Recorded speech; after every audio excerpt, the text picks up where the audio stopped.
3 PhD. Jadi kita faham hati, rosaknya hati manusia ni kerana sifat-sifat itulah, bersarangnya dia. Bersarang ego, bongkok, ria, takabur, ujub. Maka akhirnya hati tu govern hidup dia. Telinga tak dengar, kan? Awak pergi mengaji tengok ustaz ni ulang benda yang sama je, tak ada modal lain. Mengaji tak habis tu. Kan? Jadi hati govern telinga. Faham tak? Hati govern telinga.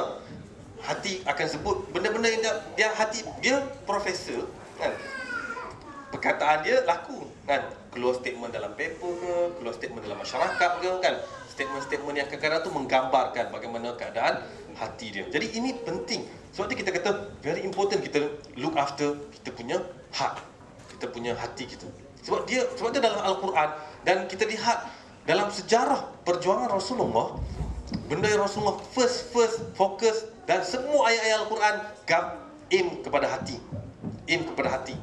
Takut kepada akhirat, takut kepada yaumul mahsyar, takut kepada mizan. Supaya hati ni hati yang takut, hati yang rendah diri dan mengharap. Hati yang takut dan mengharap kepada Allah. Jadi ini hati kita, kita haraplah begitu. Sifat dia takut kepada Allah, tapi kita juga mengharap. Okey.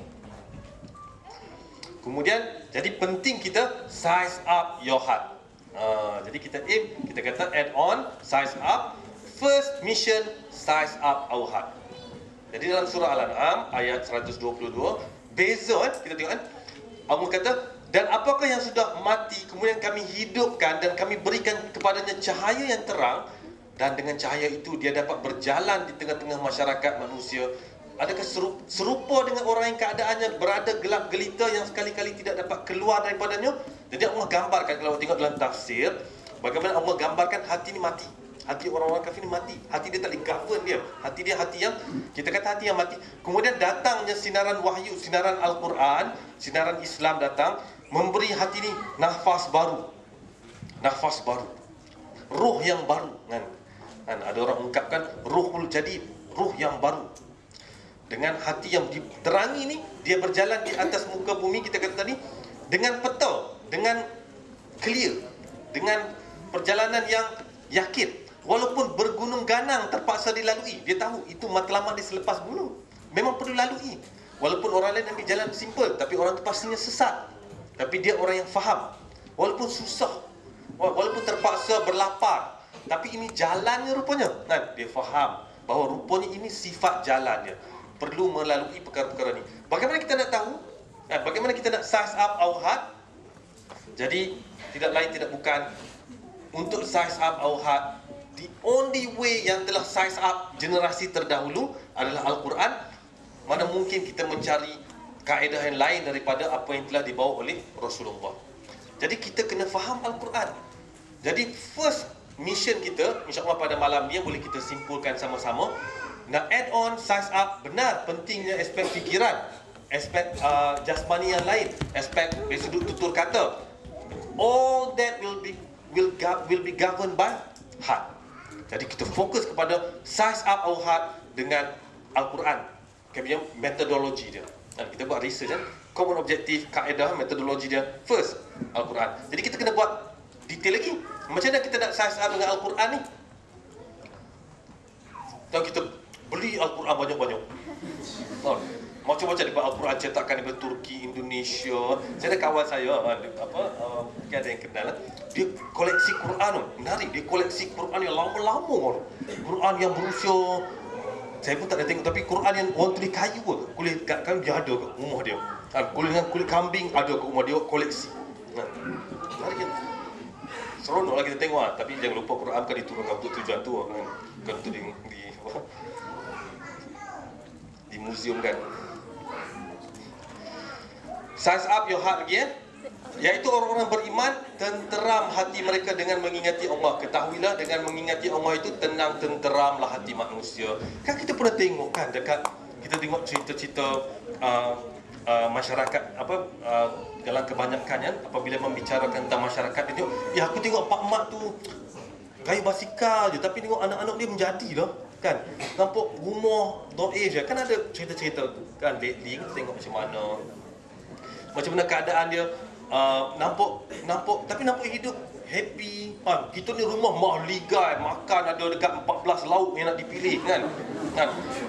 Jadi ada tukang masak lagi macam-macam kan kita. Tapi tak tenang, tak tenteram. Rupanya hati nak tenteram ni, bukannya kalau kita fikir nak mententeramkan hati, there's no price. Dia tak boleh nak letak harga untuk mententeramkan hati. Orang macam kita belajar psikologi kan, dia kata distress punya mission. Pergi berjalan, pergi holiday. Pergilah holiday kan. Maksudnya orang-orang buat psychiatrist kan. Kalau buat psychiatrist, dia eligible untuk ambil berapa bulan tak tahu. Dia orang ni tak boleh orang kacau lah. Dia apply untuk dia punya release daripada pressure. Dia dengar orang menangis setiap hari, orang gila setiap hari kan. Dia pun nak kena ambil. Jadi dia ambil release daripada tugas dia lah. Setahun memang ada benda tu. Dia pun pergi. Saya pun lupa nama apa dia pergi benda tu. Dia pergilah mana-mana untuk distress. Balik. Pergilah mana untuk kemudian balik kerja balik lah. Tapi akhirnya balik kerja, hari pertama tu dia dah hit balik dah. Faham tak? Macam kita macam ingat dia akan build up seluruh tak. Hari pertama tu dia kembali macam penuh balik dah. Sebab masalah kita try tackle dari sudut akli je, dari sudut akal je. Ingat pergi berjalan, tengok alam kan. Relax sikit, relax. Balik.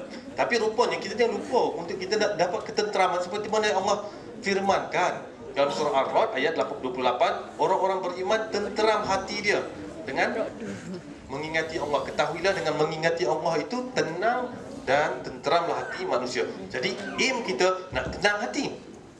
Sebab itulah kita kata dalam Al-Quran nak cerita, apabila hati kita nak dicabut ataupun nak dipanggil pulang, ya ayyatuhan nafsul mutmainnah irji'i ila rabbiki radiyatan mardiyah fadkhuli fi ibadi wadkhuli jannati. Itu mission accomplished tu. Hati kita dalam keadaan tenang, malaikat jemput, wahai jiwa yang tenang, kembalilah kepada Tuhanmu dalam keadaan redha dan diredai. Itu mission accomplished. Jadi it's always a first step. Jadi tidak ada gunanya kita berbicara pada malam ni tentang kepentingan untuk menyahut cabaran size up add-ons kalau kita tak ada mission yang derive mission tu dengan kaedah-kaedahnya. Macam mana kita nak start? It's always with a small step, a baby step. Take one step at a time. InsyaAllah kita akan sampai kepada kemuncaknya, yakni kita dua kaki kita berhenti di syurga Allah. Jadi apa yang kita nak buat? Kita bincang tadi, perlunya kita fokus kepada hati, dan kita bincang juga, kita simpulkan sama-sama keperluan untuk hati kita ni tawaduk kepada Allah, terikat kepada Allah dengan Al-Quran. Sebab Al-Quran telah berjaya kita kata mendidik hati-hati yang sebelum ni kufur, mati. Al-Quran datang memberi cahaya. Jadi rupanya Al-Quran kuncinya kan. Jadi kita start. Kaedahnya kita membudayakan, kita start mission untuk size up my heart dengan baca Al-Quran. Kita aim 10 ayat je sehari. Kita aim 10 ayat je sehari. Kita baca Al-Quran 10 ayat, kita tengok makna dia 10 ayat. Take about 10 minutes. Baca 10 ayat, tengok terjemahan dia cerita apa. Maka bermulalah kita dengan satu usaha yang baru. Kita kata tadi slide changes tu kan. Slide change. Kita nak berubah, kita start dengan insya-Allah 10 ayat sehari. Saya rasa setakat ni dahulu untuk perbincangan kali ini. Moga-moga bermanfaat. Pertemuan selama 1 jam setengah kita berbincang tentang kepentingan untuk kita size up and on dalam kehidupan kita dalam mencapai matlamat yang besar, yang ini untuk kita sama-sama mengabdikan diri kita kepada Allah. Dengan harapan, dengan usaha begini kita akan ditemukan bersama di syurga Allah kelak. Jadi saya mungkin buka ruang kepada persoalan, ataupun saya harap sangat ada ramai kawan-kawan kita yang lebih jauh berpengalaman, yang jauh lebih berilmu daripada saya, untuk kita sama-sama berkongsi. Jadi buka pada floor untuk bersoal jawab ataupun kita nak bagi pandangan.